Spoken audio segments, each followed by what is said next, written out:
Are you ready to rock out with Teaser Talk? A podcast full of music, fashion, humor, and randomness. Here are your hosts, Donna and Hollie.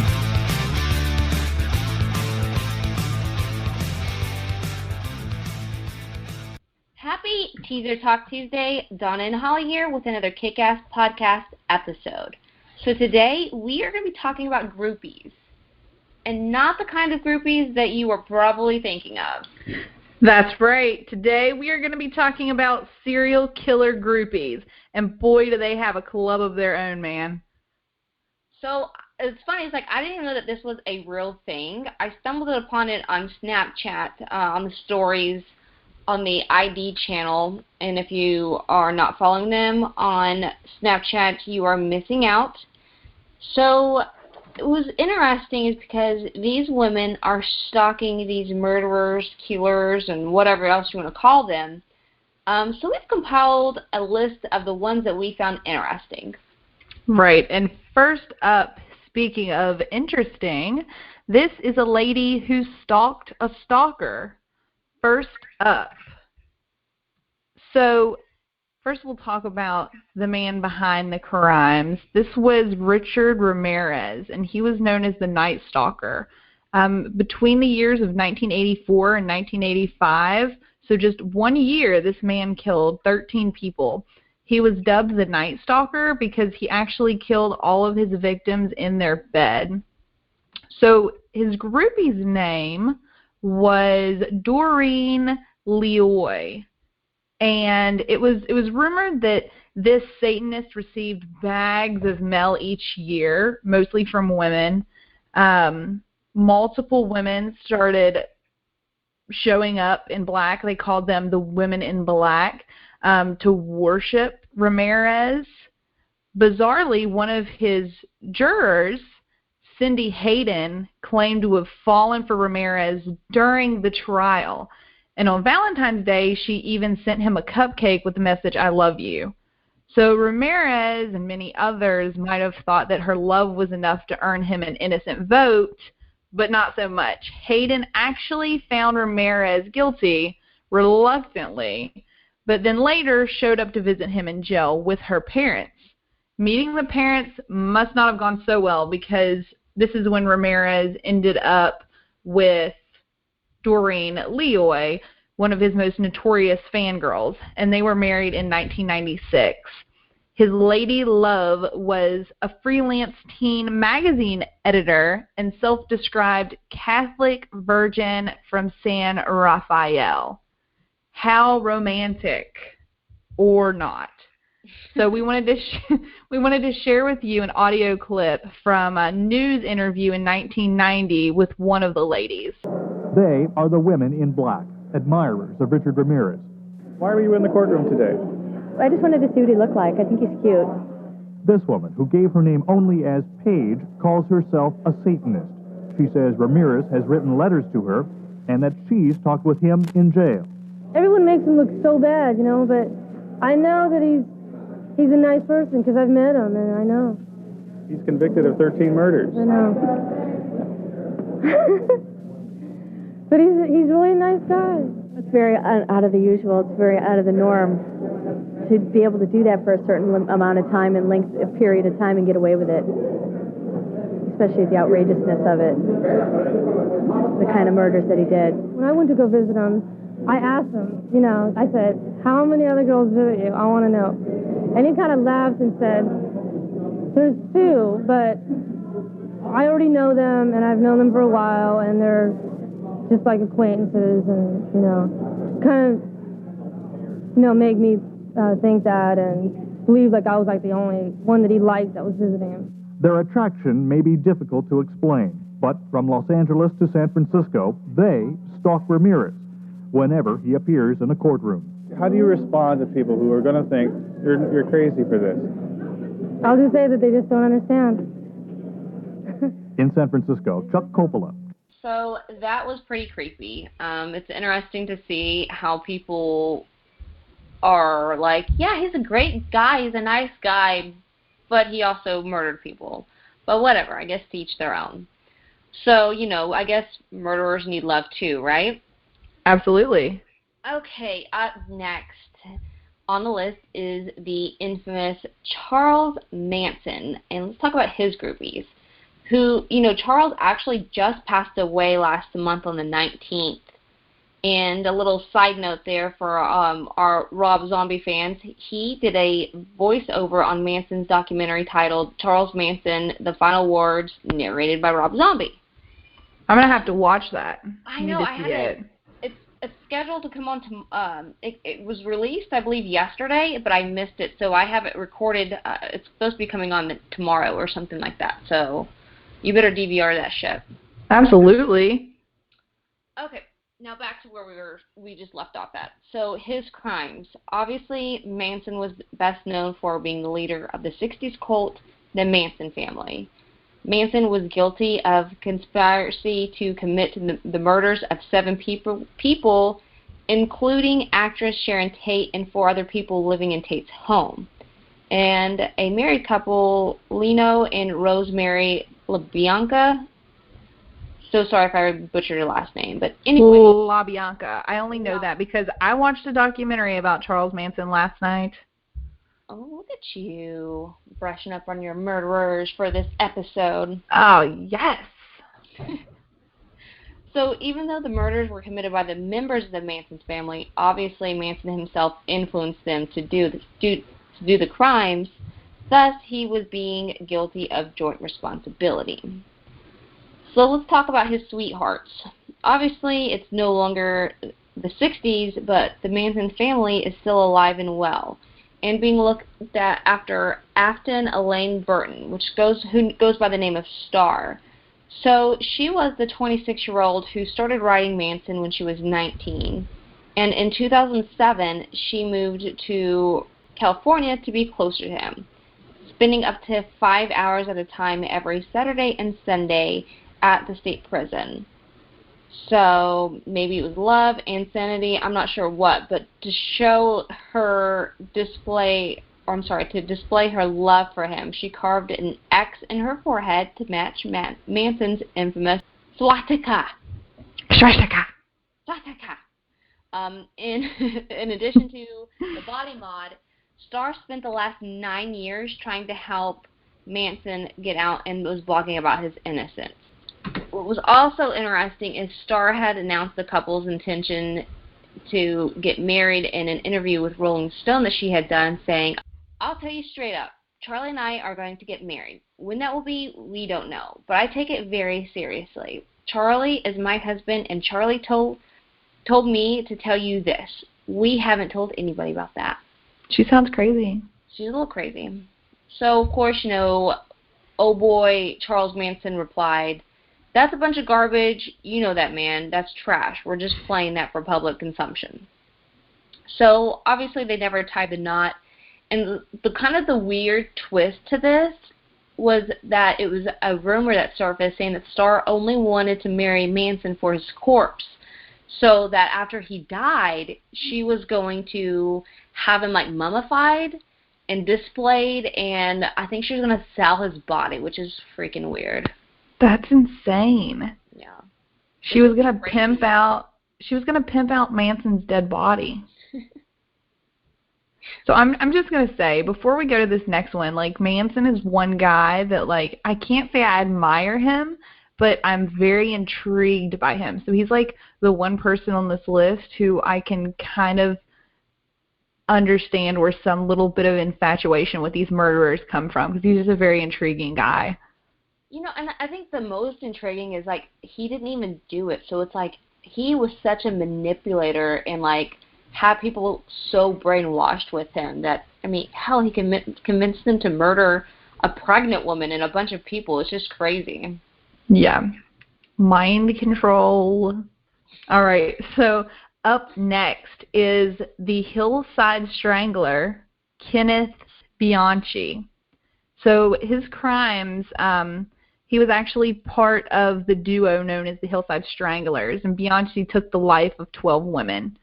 He had multiple groupies, but, having fans is one thing, and having them kill on your behalf is another, and that's exactly what Bianchi had going for him with his groupies. So one case with Hillside Strangler superfan is Veronica Compton. She was an actress and a writer, and she had what you could call a slight serial killer obsession, which led her to write a screenplay about a female serial killer. Allegedly, that's how she met Kenneth Bianchi. She asked him to read her script and give her feedback, and the rest, as they say, is history. For these two, their love was very non-traditional and consisted of them sharing murderous fantasies, including coming up with a plot to make authorities think that the real Hillside Strangler was still at large. Compton went so far as to smuggle Bianchi's semen out of the jail in a plastic glove and commit a copycat murder and plant the semen inside the victim. Long story short, she went to jail for the man she loved, then promptly ditched him for another serial killer, Douglas Daniel Clark. Ain't love a bitch.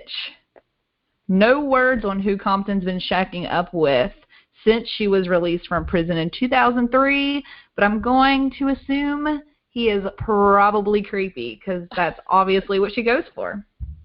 You know, like, people have types, like, you know, oh, I like, you know, whatever, tall, dark, and handsome, or, oh, I like this. She's just straight up solving murderers. That's crazy. Yeah.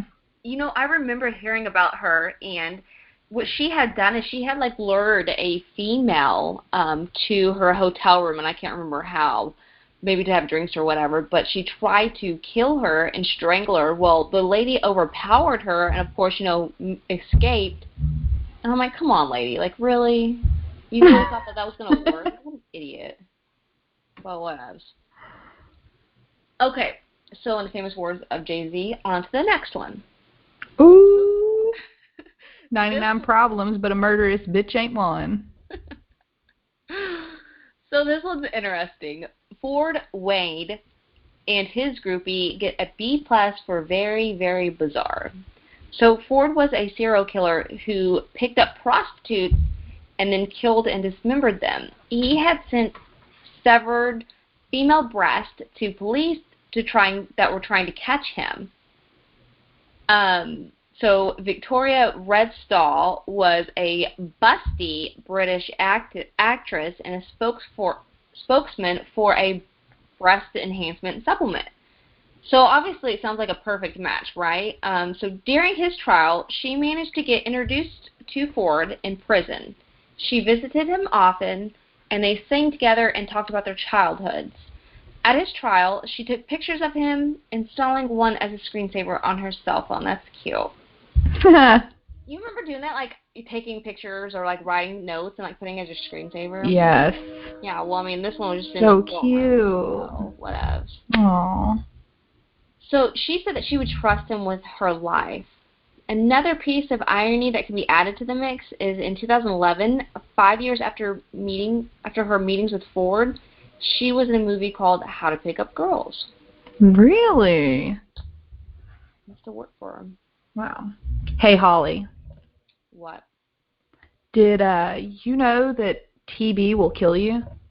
Yeah, like tuberculosis? No. Ted Bundy. So, Ted Bundy, he was actually a very handsome, charming man who between 1974 and 1978 brutally killed some 30 women. He was a necrophile and a sexual attacker, and he is considered the most notorious serial killer ever. He also probably holds the record for the most groupies. So female groupies overran his trial. One of them, Carol Ann Boone, married him during the trial and later gave birth to his child. Thank you, conjugal visits, for passing that bloodline down. So in prison, Bundy received up to 200 letters a day from women who were completely obsessed with him. Many thought him innocent, while others really didn't care whether he was or not. Even years after his execution, he has a completely new generation of followers or groupies, we shall say, that are besotted with the sordid Bundy legend. But you know what? I will say Ted Bundy was kind of cute. He was very cute. But, I mean, I don't know if I would want to have his baby, but... I'd like to see his baby. I'm going to Google that. Okay, well, yeah, we need to figure out, like, if Ted Bundy's kid... Oh, I guess he had a daughter. Oh, well... Well, not interested. Whatevs. Oh, man. Okay, let's move on. So, you know, like, this next one's always intrigued me, I will say. So, up next is Jeffrey Dahmer. So, when Jeffrey Dahmer, known as the Milwaukee Cannibal, went to prison for sexual assault, murder, and dismemberment of 17 men and boys between 1978 and 1991, dedicated female fans wrote to him. Not only did they wrote to him, but they also sent him money, like a shit ton of money. In total, fans paid out some $12,000 to this murderer, which I'm sure probably bought some good stuff. And what do they call it? That's like the little store. Commissary. Is that right? Yeah, I think so. I just know that because Orange is the New Black. But I'm pretty sure like he was like rolling it. He was player pimp in the prison. You kind of said that like, I just want to make it clear that I know that from Orange is the New Black, not because I am a murderer groupie. There you go. Did I do a good way of covering it up? Yeah, it's a good cover up. I was nice. actually trying to do some research on how to become one myself, but you know, whatever. It's cool. So, disgusted prison officials called the woman sick, obviously. Dahmer was murdered by another inmate in 1994. I didn't know that. I didn't either. Wow, we're learning. Okay, so this is one that, like, I didn't expect to be on the list of anyone who'd have groupies. This kind of reminds me, we kind of talked about, like, Don Vito having groupies, and I was like, what? This is kind of on the same level. So, John Wayne Gacy, overweight, narcissistic, and whiny. John Wayne Gacy had an unusual experience with a male fan. A group guy, we'll call him. So Jason Moss was a college student pretending to work on an assignment, wrote to Gacy. He claimed to be a homosexual in order to attract the attention of the serial killer of some 33 men. A visit turned nasty when the convict Gacy got violent and threatened to sexually assault Moss. He survived, though, later producing a book about serial killers and then a movie. My question is, was it worth it? You almost got butt raped by John Wayne Gacy. I hope the commission from that book and movie were really worth that traumatic experience, Jason Moss. That's just all kinds of wrong all the way around with him. Just like you said, like, it's John Wayne Gacy, you guys. John Wayne Gacy, and I mean, he's no Ted Bundy. No, he's no Ted Bundy. And, I mean, it's one thing to be unattractive. Like, yeah, you can't help, okay. But this man, like, he dressed as a clown. Like, he was a clown. How creepy is that? He was a murderous clown. That's a big cup of nope. Yep. A huge cup of nope. Nope. So speaking about all like these murderers and the serial killers, Donna, who is your favorite movie murderer?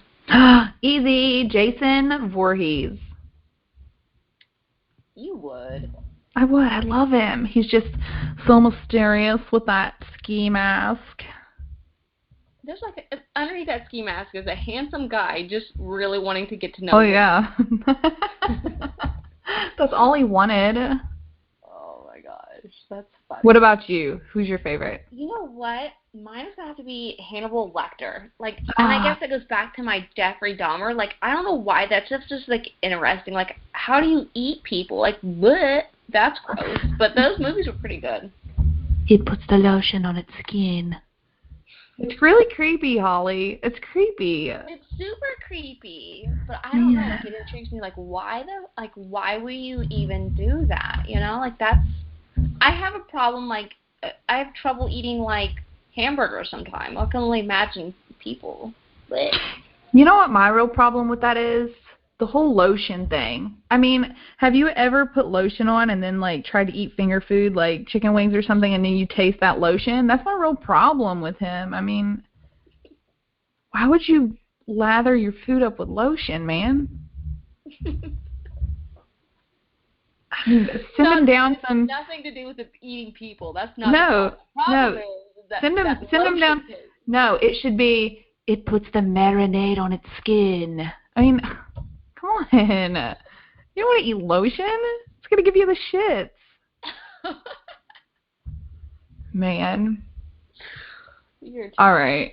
So we went from creepy murderers to a little weirdness, but that's how we roll. I hope you guys enjoyed this episode and maybe learned some things about killers and their groupies. First of all, that it is a thing.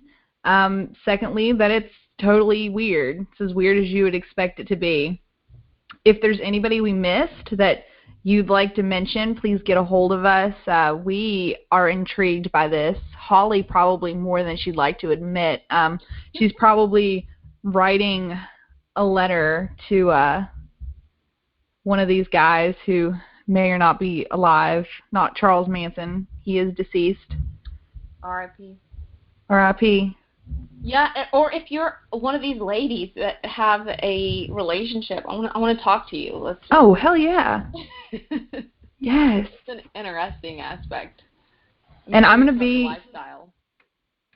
to be sure to find some pictures of this killer love child and post them. I mean, it's not some handsome man like I wanted it to be, but I'm still really curious to see what serial killers genetically produce.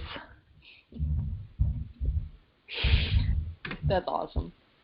All right, guys. So that's all for today. As I said, hope you enjoyed. Get a hold of us. You can reach us on our neglected, not often used Twitter at talk_2_teaser. As I said, neglected. Or you can check us out on Instagram, which is not neglected because we are cute and we know it, so we like to post pictures. What? Whoop, whoop. So until next time, guys, keep rocking. Thank you for listening to Teaser Talk. For topic requests and to connect with the hosts, follow at talk_2_teaser on Twitter. Keep rocking.